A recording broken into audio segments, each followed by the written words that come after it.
দেখো ওখানে একটা বিয়োগ করতে হবে 6 ঘন্টা 42 মিনিট 2 সেকেন্ড থেকে 2 ঘন্টা 55 মিনিট 42 সেকেন্ড বিয়োগ করতে হবে। তা প্রথমে ঘন্টা মিনিট সেকেন্ড লিখবো, ঘন্টার জায়গায় লিখবো 6 ঘন্টা 42 মিনিট, মিনিটের জায়গায় 42 মিনিট এবং সেকেন্ডের জায়গায় 2 সেকেন্ড লিখলাম। আটটা থেকে যে থেকে বিয়োগ করতে হবে 2 ঘন্টা 55 মিনিট 42 সেকেন্ড বরাবর লিখবো। কিন্তু এখানে দেখো 2 সেকেন্ডটা ছোটো, 42 সেকেন্ডটা বড়ো, 2 থেকে 42 সেকেন্ড বিয়োগ হয় না।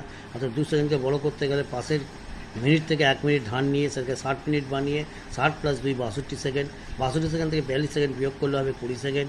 ঠিক আছে, তাহলে এখান থেকে 1 মিনিট কমে গেছে, তখন এটা হলো 41 মিনিট। 41 মিনিট থেকে 55 মিনিট বিয়োগ করবো, সেখানেও 41 মিনিট ছোটো হয়ে যাচ্ছে। ছোটো হয়ে গেলে একে বড়ো করতে হবে, বড়ো করতে গেলে ঘন্টা থেকে ধার নেবো 1 ঘন্টা, সেই 1 ঘন্টা থেকে 60 মিনিট বার করে নিয়ে 60 এবং 41 যোগ করলে হয় 101 মিনিট।